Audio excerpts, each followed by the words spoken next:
Let's talk about intuitive F2L, which is the second step in methods like CFOP and CFBLL.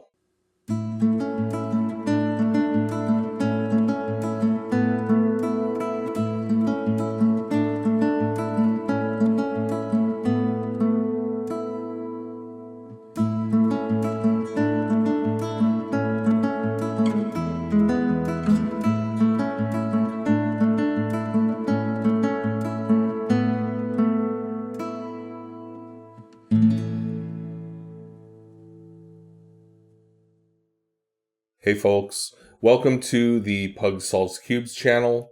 I'm Pugs, a very mid-speed cuber with an average solve time around 35 seconds. I don't compete, I don't turn that fast, I'm not trying to set any records or even get all that much faster. I just love solving the cube as quickly as I can.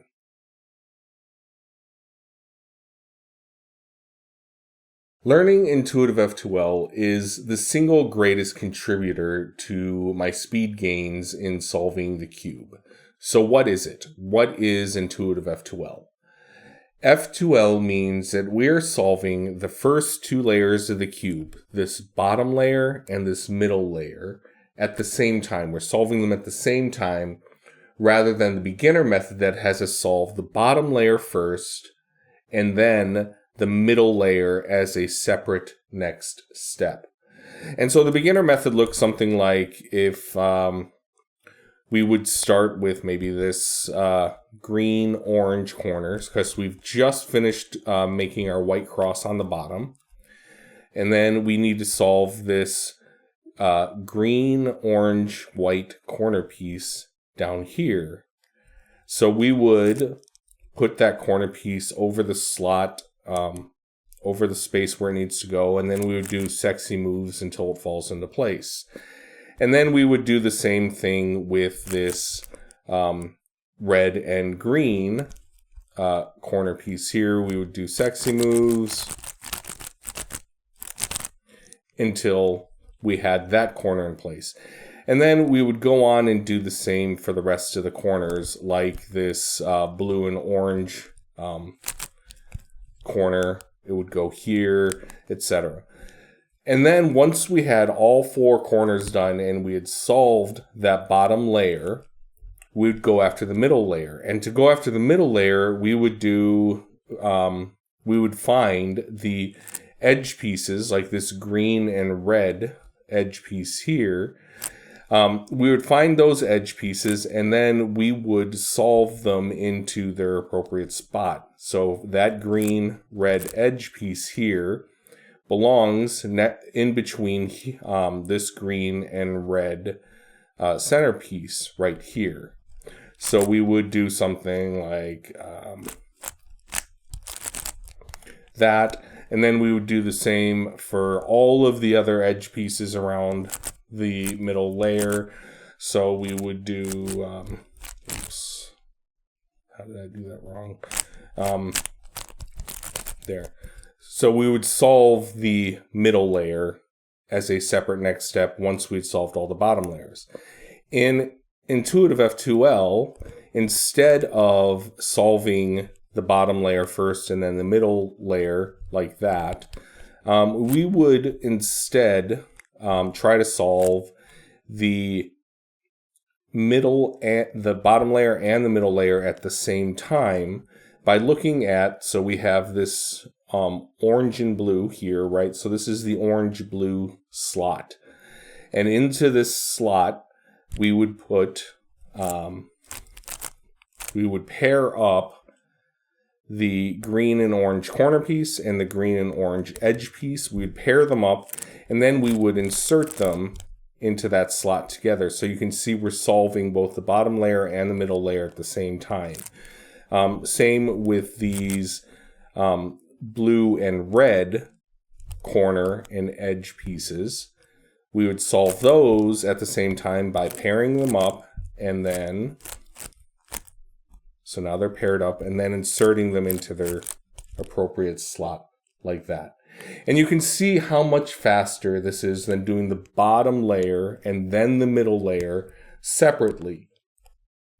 So what does intuitive mean? What you just saw was an example of intuitive F2L. Instead of executing algorithms to match up the pairs and insert them into their appropriate slots, I'm intuiting how to pair them up and insert them using a few core ideas.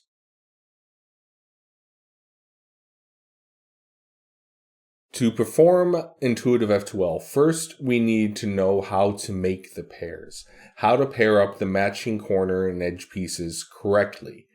And before we get going, I just want to reiterate that I am a very mid-speed cuber. I am not an expert by any stretch, so if there's anything that could be done differently or done better, or anything that I flat out got wrong, please let me know in the comments. Okay.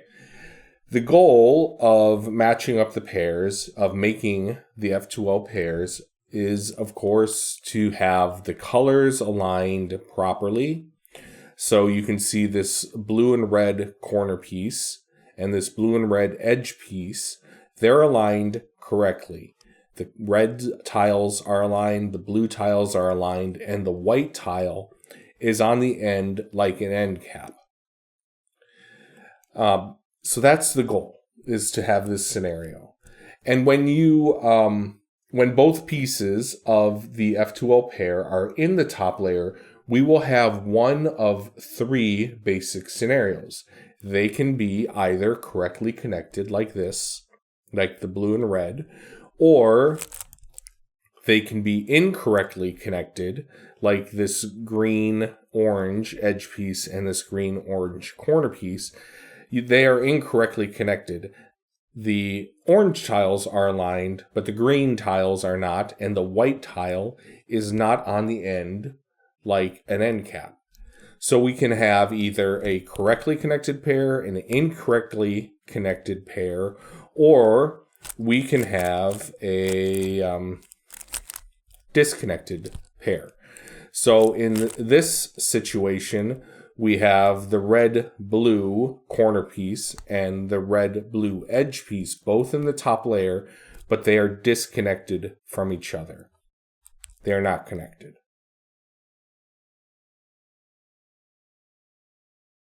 So let's start with the easiest of those three scenarios. If the pieces are connected correctly, like this red-blue pair, as we noted, are connected correctly, congratulations, the F2L pair is ready to insert into its appropriate slot. Its slot is back here in the back left corner, in between the red and the blue center pieces. This is the slot that we want this pair to insert into. And we can do that by with a sledgehammer move, or we can do it with a slot lift move. We're going to cover the inserts and how to do the inserts later in the video.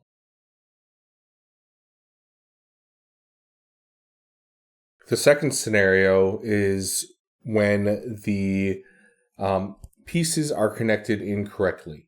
So if we have an incorrectly connected pair, like this green-orange edge piece and this green-orange corner piece, this green-orange F2L pair is incorrectly connected.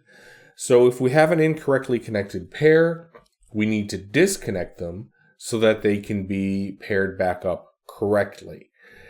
There are 10 algorithms to break up, properly pair, and then insert the incorrectly connected pairs. Most of those 10 algorithms have a couple of variations depending on the insert that you want to use.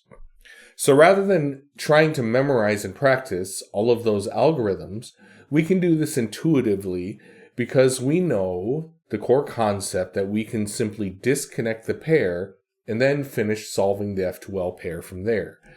We disconnect them by moving the pair so that the edge piece, so that the corner piece is on the same face as an open slot.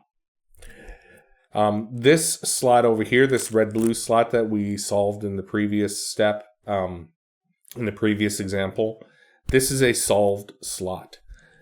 this is an open slot. This blue-orange slot is an open slot because it is not solved yet. So we put this corner piece on the same face as an open slot, but the edge piece is on a different face. And then we break up the pair by turning the corner piece to the bottom layer. And you can see that it doesn't matter if we mess up this slot because it hasn't been solved. If those two pieces, it doesn't matter because they're not solved yet. So we put the corner piece in the bottom layer, and then we turn the edge piece away from the corner piece and bring the corner piece back up to the top layer. This creates the third scenario where you have a disconnected pair. And keep in mind that if you already have a disconnected pair in the top layer, I don't have one at the moment, so let's create one.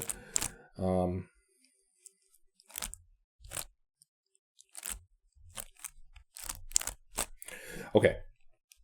So now we have our incorrectly connected pair here, and we also have a disconnected pair here. We have this blue-orange corner piece and this blue-orange edge piece. They are disconnected. So if we were to go ahead and to solve that pair by connecting them properly and then inserting them, we have broken up the green-orange pair. So if you have a disconnected pair in the top layer, go after that first. I mean, obviously do the properly connected pairs first. That's the easiest if you have one. And then followed by the disconnected pair scenario. Because when you solve the disconnected pair, you're likely breaking up. You will very often break up any incorrectly connected pairs that also happen to be in the top layer.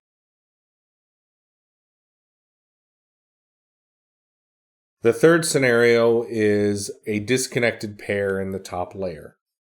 You may have just created that disconnected pair in the previous scenario where you disconnect an incorrectly connected pair, or the disconnected pair might be in the top layer just organically, it just happened to be there. There are 10 algorithms covering the 10 possible cases for disconnected F2L pairs in the top layer.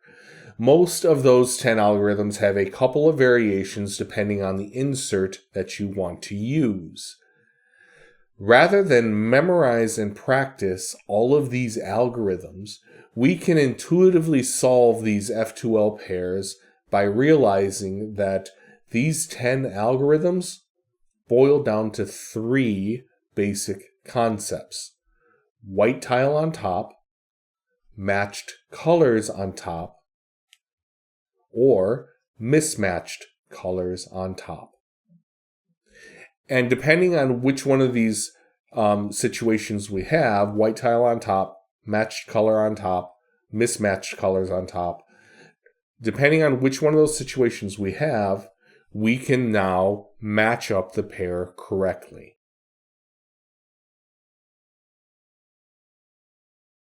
Let's start with white tile on top.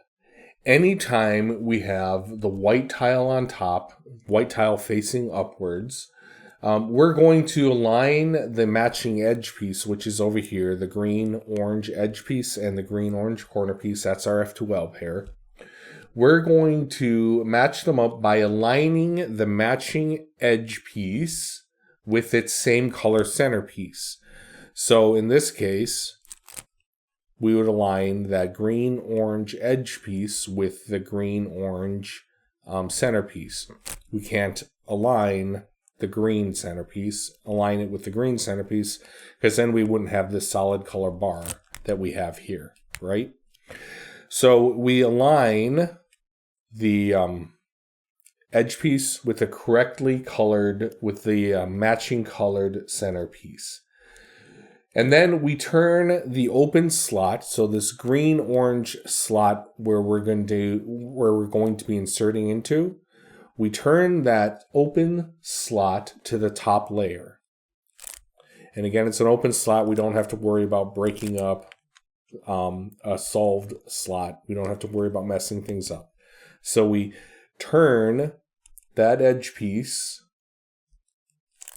so that the open slot ends up on top. Turn the open slot to the top layer, and then we move the the corner piece, this green-orange corner piece, we move it over that edge piece. And then when we bring that pair back up to the top layer, they are now properly paired. The orange tiles are aligned, the green tiles are aligned, and the white tile is the end cap. It is now properly paired and ready to insert.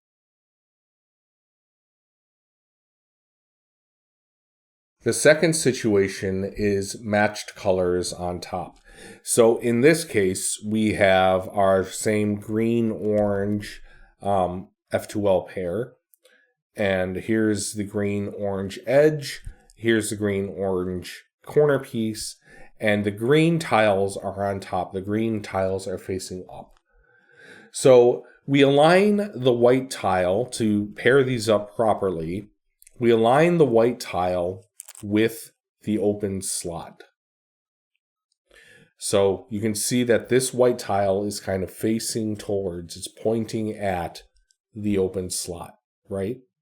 Now here I'm using the open slot that it's going to be solved into, but it could be any open slot to pair them, just to pair them up. But for right now, I'm going to use the open slot that they're going to be solved into. You can see that the white edge, the white tile is facing towards that open slot. We're going to turn the open slot to the top layer. Again, we're not disrupting anything. We're not messing anything up because that slot is not solved. So we turn the open slot to the top layer.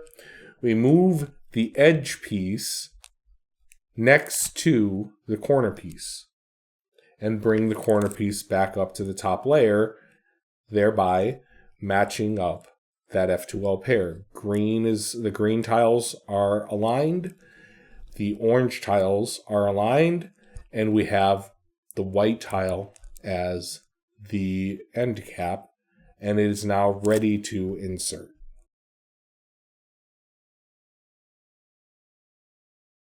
Our third situation is mismatched colors on top, and the goal here is to set up a 3-mover insert.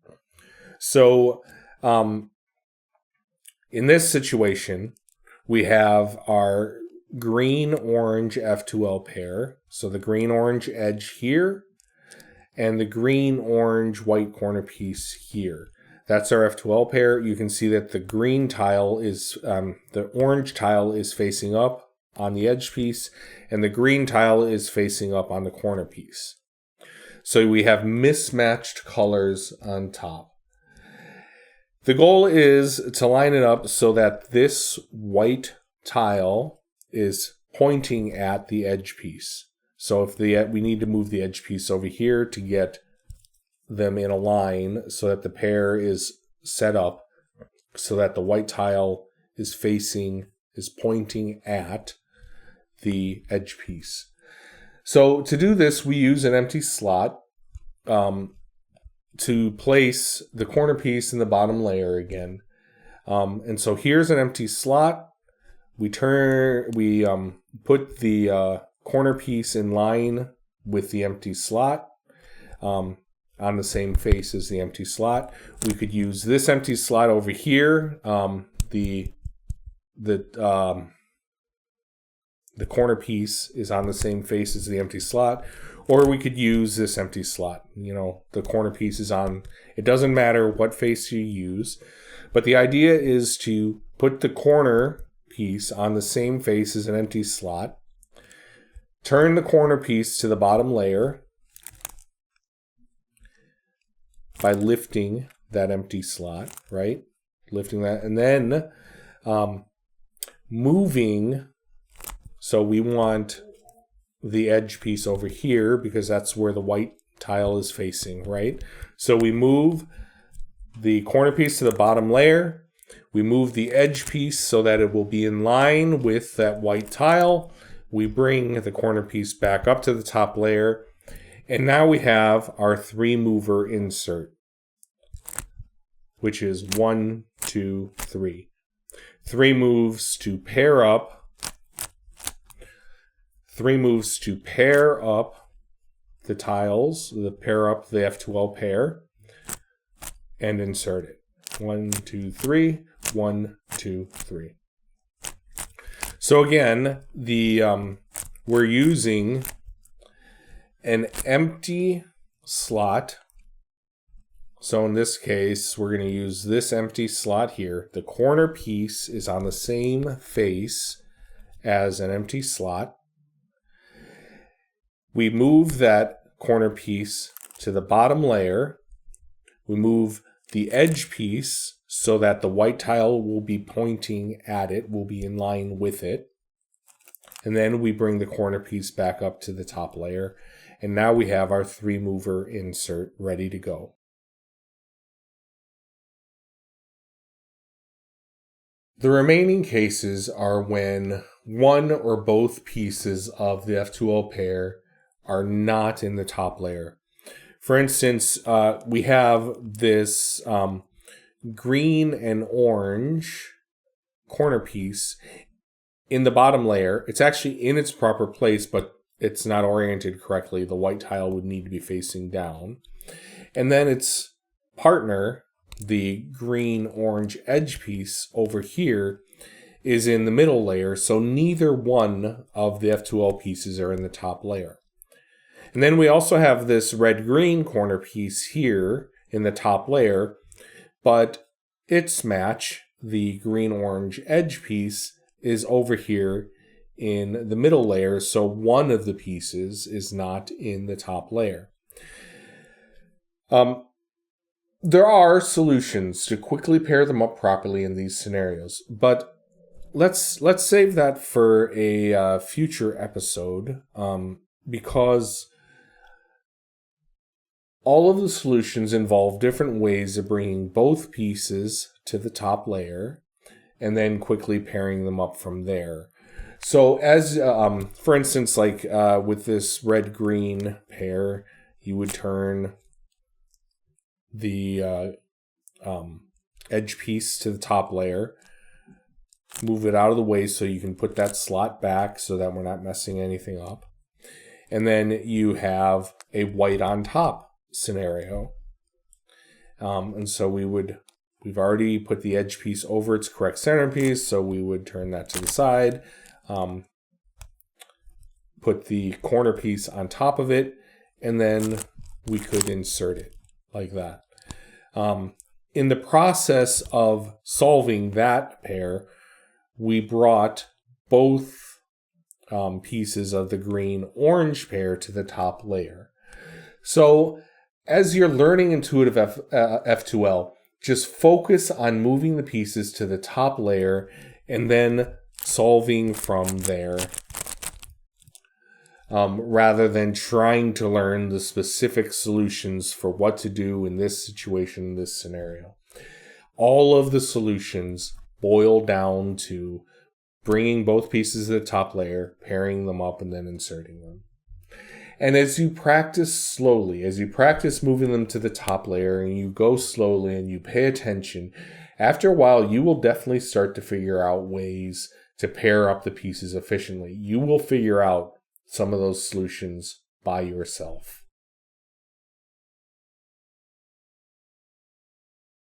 Now that we have our F2L pair properly paired up, we have this red-green pair. We have the red tiles aligned, we have the green tiles aligned, and we have the white tile as the end cap on the pair. So now that we have them paired up correctly, we need to insert them in the proper slot, which is, of course, right here. Here's the red centerpiece, here's the green centerpiece. The slot we're inserting this pair into is right in between them. There are 3 ways of inserting the pair into the slot. Really, there's two, but we'll get to that. The three ways to insert the pair are the sledgehammer, or the slot lift, and the three mover.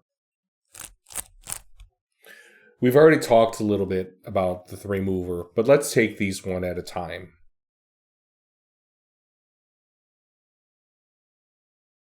The first method is called the sledgehammer.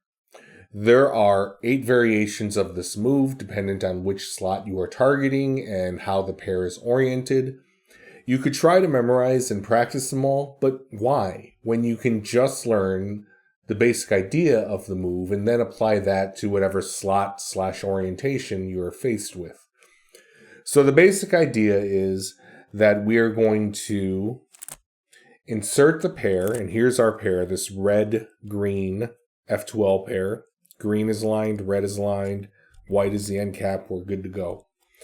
Here's the slot in between the red and the green centerpieces, so this is the slot we're going to be inserting it into. So the basic idea here is, for the sledgehammer, is that we are going to insert the pair into the slot. Now as we do that, it misorients this face, the red face, right?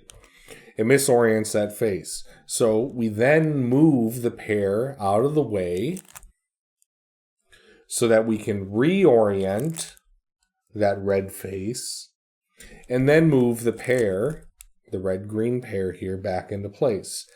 And we have properly inserted that pair into that slot. So now we can apply this concept and insert the pair regardless of where the slot is. For instance, if we were targeting the front left slot here, let's say we've been solving the cube this way, and rather than rotate the cube to get to the front left slot, we've been solving, now we have a front right slot. We can still do a sledgehammer by applying that same concept, right? We can simply insert the pair into the slot, move the pair out of the way so that we can reorient the misoriented side face, and then move the pair back. If the pair is facing the other direction, we can still do the same concept, apply the same concept, and do the same sledgehammer move. Only now we are inserting the slot by turning this green face. We're inserting the pair into the slot. We're moving the pair out of the way so that we can reorient the green face. And then we are turning the pair back into the slot. And we can go after the back slots this way also. So now we have a back left slot that we're inserting into. So we can just simply insert the pair, move this red face, move the pair out of the way by turning the red face, reorient the green face, and then move the pair back into the slot. So no matter where or how it's oriented, so here we have a back right slot, we can just do the same thing. Insert the pair, move the pair out of the way, reorient the misoriented face, and then turn the pair back into the slot.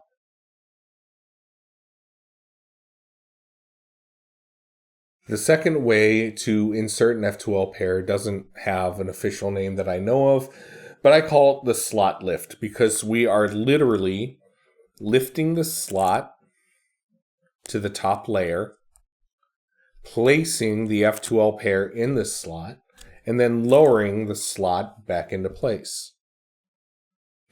And again, we can do this move regardless of how the cube is oriented.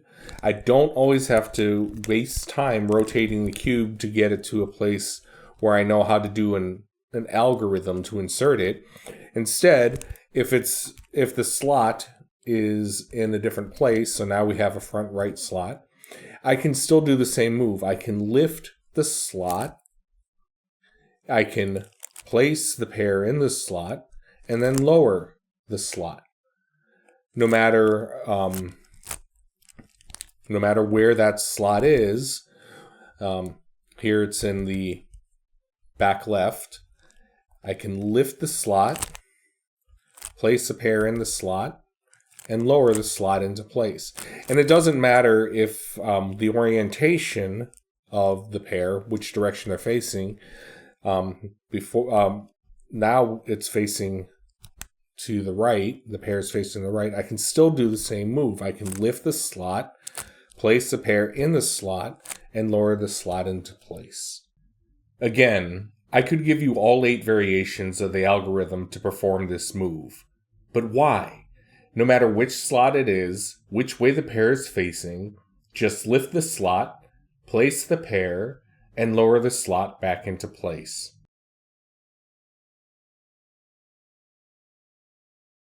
The third way to insert a pair is called a 3-mover. We've already mentioned it briefly, but it is called a 3-mover because it just takes 3 moves to pair up and insert an F2L pair. So if you think about it, this is essentially the same as the slot lift, only when we're lifting the slot, we're also pairing up the F2L pair at the same time. So this 3-mover option is only available when we have a disconnected pair with mismatched colors. But it's nice and fast when it works out this way. So again, there are 8 variations of an algorithm that you could learn and memorize. But why? We just simply lift the slot. So here's that red-green slot. We're targeting this red-green pair. And we have mismatched colors on top. The white tile is facing towards the edge piece. So we simply lift the slot and that pairs up the F2L pair. We place the pair, the newly paired pair, in the slot, and then we lower the slot back into place.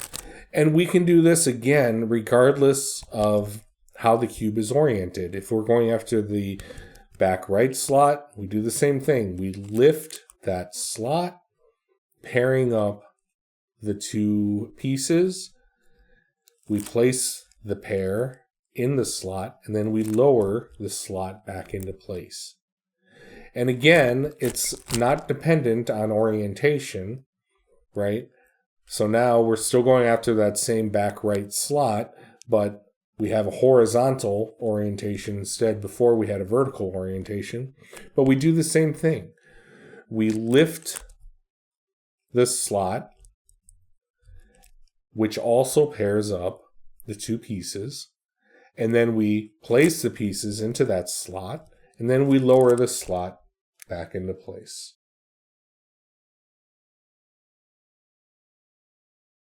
To quickly review, we have the sledgehammer, which is insert, move out of the way, reorient, move back, right?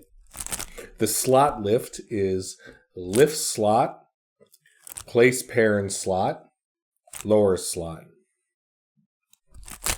The 3-mover is lift slot and pair up at the same time, place the pair in the slot, lower the slot. If you learn these concepts, then you can apply them to insert F2L pairs in any slot, even the slots in back as we showed.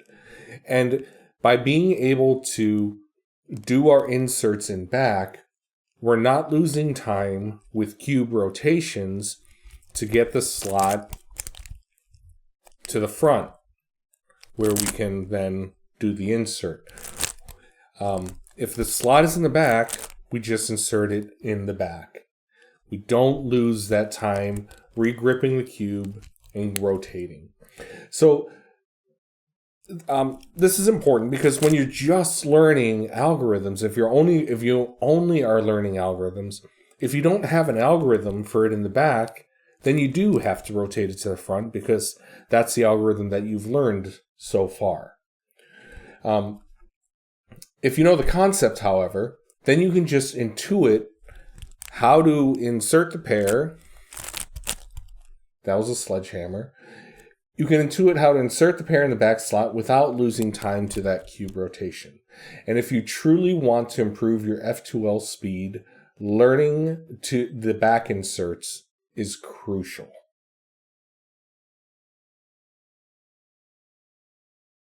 Okay, tips. We've already touched on my first tip for you. We just touched on it, which is to eliminate the cube rotations.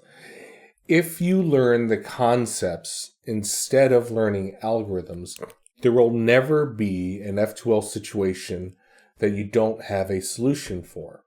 So it gives you the ability to solve pairs and insert into any slot, even the back slots, without ever having to lose time to rotating the cube. So that's the first tip that I have for you. Eliminate the cube rotations. Use the concepts we've gone over here to make the F2L pairs and insert them without rotating the cube, without losing time to rotating the cube.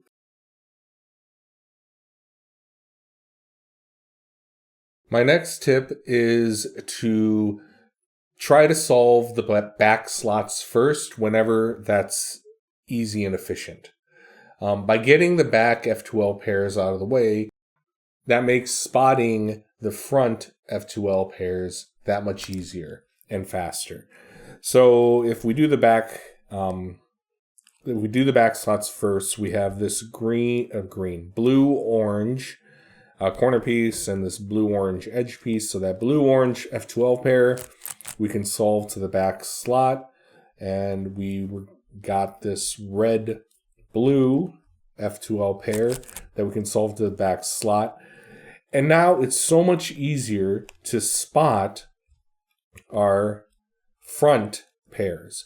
So we have this green-red F2L pair that one of them, the corner piece, is not in the top layer. So we can solve that. We can fix that problem and solve the green-orange F2L pair at the same time.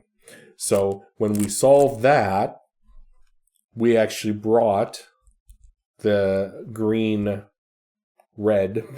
I'm struggling with colors here, green-red pair corner piece out of the bottom layer into the top layer, and now we can solve that.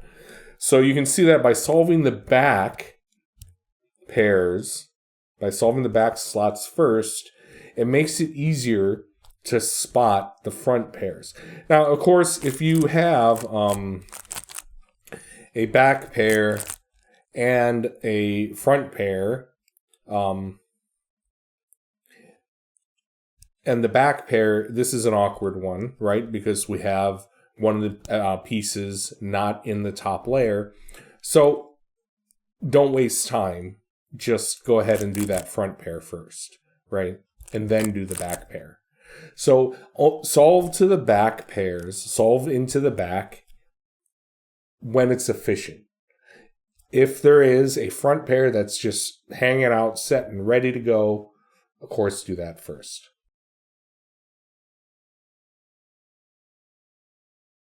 The next tip is a very important tip, and that is to start developing your look ahead. Look ahead is one of the things that I've been working on for a while, and I continue to work on. And sometimes things just flow and it all makes sense. Other times, much less so.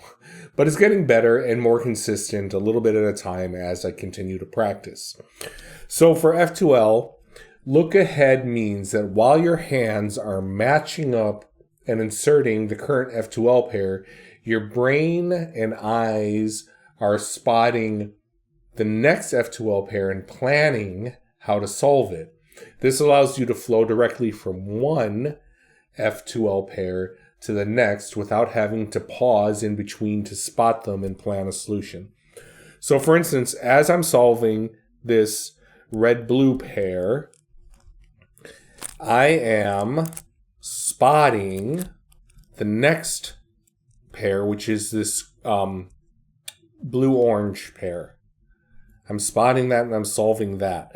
As I'm solving that pair, I am spotting this red-green pair. And as I'm solving the red-green pair, I'm spotting this green-orange pair here.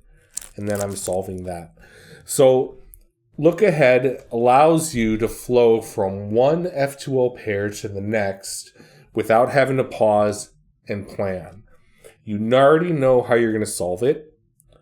So your hands can go ahead and do the solve while your eyes and your brain look ahead and plan for the next pair.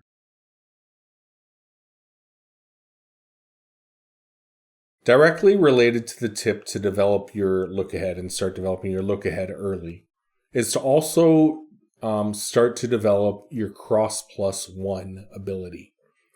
Cross plus one means that you will plan your first F2L pair while you are planning your white cross solution before you even begin solving.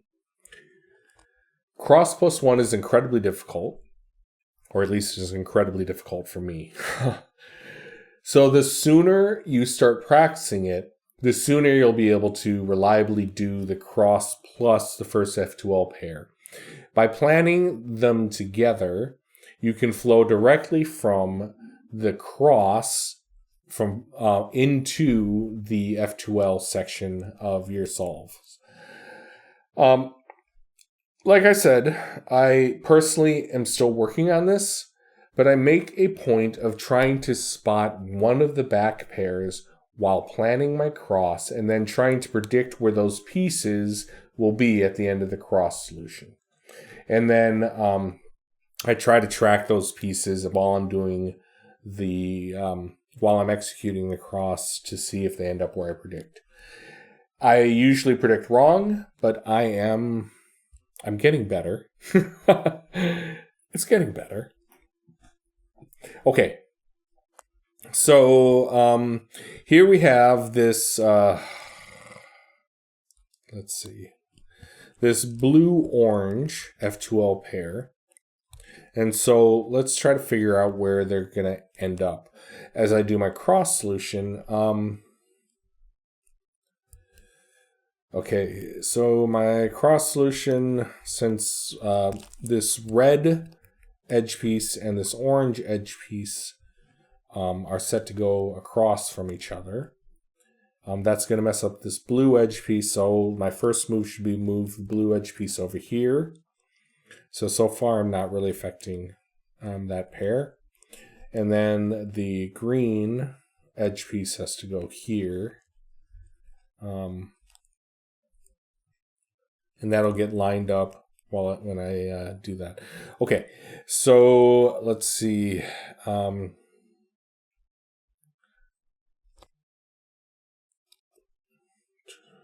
So this is going, this edge piece is not going to be affected at all. This corner piece is going to end up over here at the end of the cross solution, I think.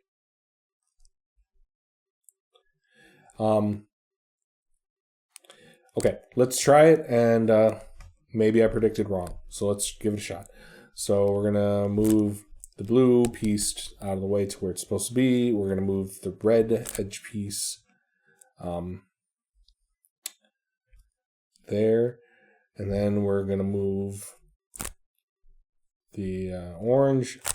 I was wrong. It didn't end up here. It ended up down here.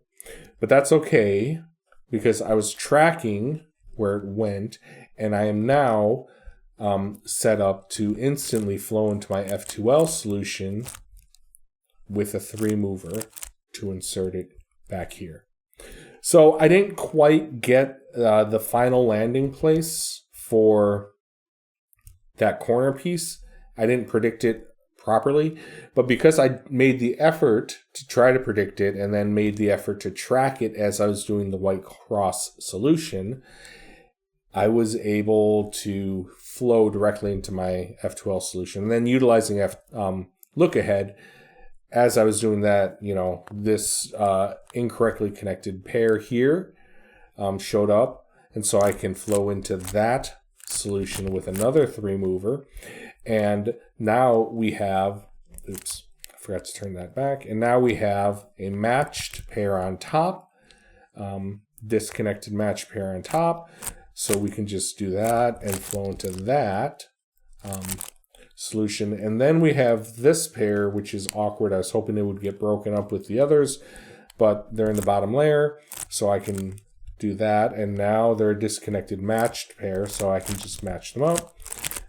And there we go.